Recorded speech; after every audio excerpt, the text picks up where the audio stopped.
Any opposed? Motion carried, unanimous. Is there any motion to approve the minutes of the December 15th meeting?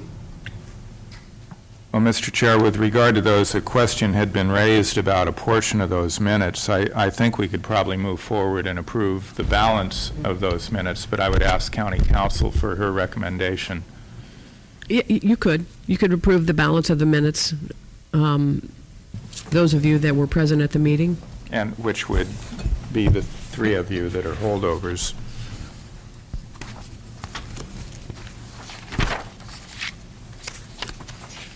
Supervisor Brown? Yes, Mr. Chair, I will be abstaining since I was not present or a supervisor at that meeting.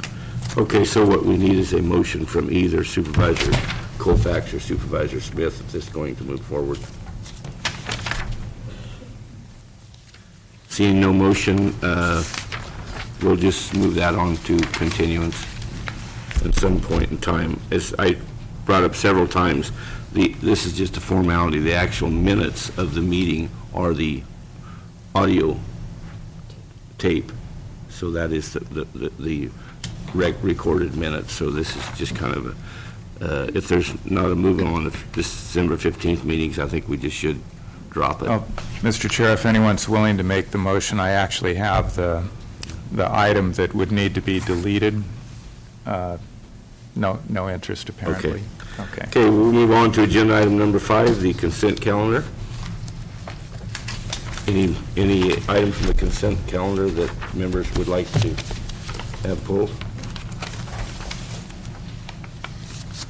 Are there any members of the public that would like to speak on any of the items on the consent calendar? Yes, sure.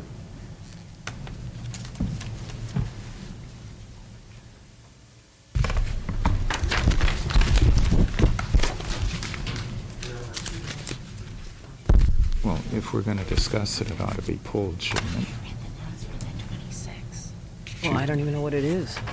Well, it looks like it's more than just one comment. Oh, that was yesterday. Supervisors, my name is Finley Williams. I'm the current foreperson of the grand jury. On your consent calendar today is an item regarding a ordinance for the grand jury. To this end, I have a presentation I'd like to make to the Board of Supervisors. The packets that are being handed out to you now is a copy of this presentation along with the letter. It's not on the consent calendar. It's not on the consent calendar. No, because it's on for the first reading, so it wouldn't be on the consent calendar.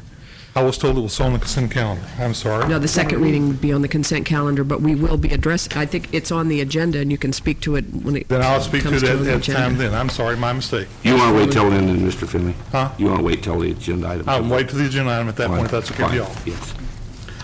Okay, any members of the public want to speak on any items on the consent calendar? With that, I'm looking for either to pull something or make a motion. I believe staff was intending to pull item 4 based on your announcement from yesterday, but I would defer to Mr. Mitchell. Okay. Tom, you want, CEO's office wants to pull item number 4. It's the appointment. We already made the announcement, but.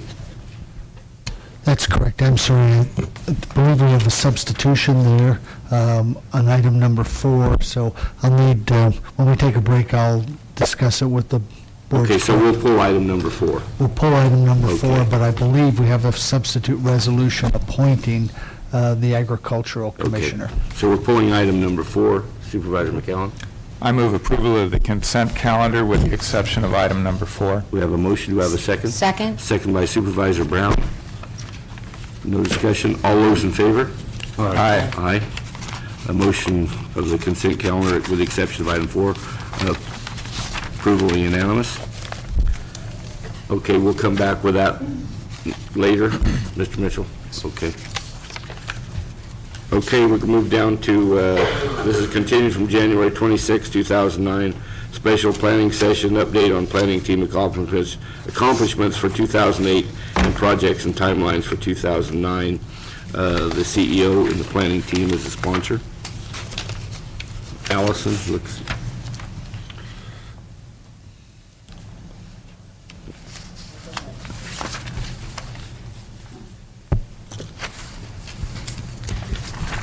Allison Glassy, Assistant CEO, and this is the same schedule that's been passed out before. I just thought since it was in yesterday's packet, people might not have it with them, so I did bring additional copies, and there are copies at the back of the chambers for the public.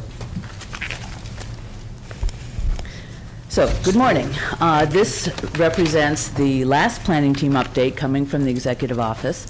As of February 1st, the planning team will be integrated into the planning and building department under the leadership of Nash Gonzalez, and so this is kind of a final report, if you will, for the last couple of years, and a launch for the future of the planning team within the planning and building department.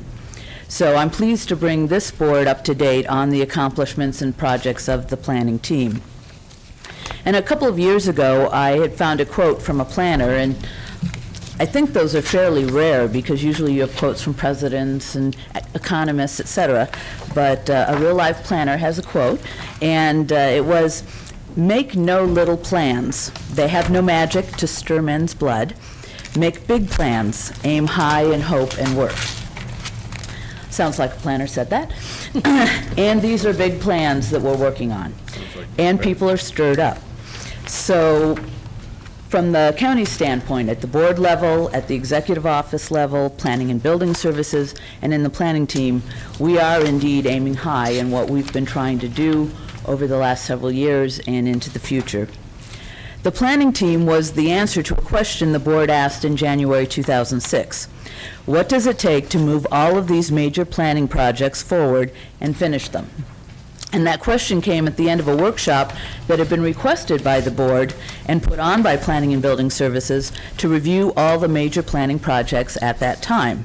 And it was a pretty formidable list. The planning projects included the Ukiah Valley Area Plan, which had been in play in some form or another since the 1980s, with the last effort hitting a wall in about 2005. The General Plan Update, which had been begun in 2000-2001 on a plan that was then already 20 years old, and it had been in slow motion since about 2004. There was implementation of the housing element, which had begun its first 2 years in litigation and had not transitioned yet into implementation. And then there was consideration of the Mendocino Town Plan update and the local coastal plan thrown in if we ran out of things to do. So it was a somewhat overwhelming list that we started out with. The executive office worked with the planning and building director, Ray Hall, to develop options for the board to consider how to channel more energy into these projects that were in various states of incompletion. And the board selected, among those options, what I'll call SWAT team approach, a team of planners dedicated to long-range planning only, to focus attention and work on updating and completing all of those plans.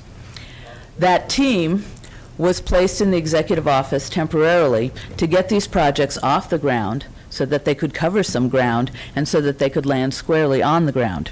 It was always the intention to move the planning team back to the planning and building department when several of the major projects were at or near completion, and we have reached that point now.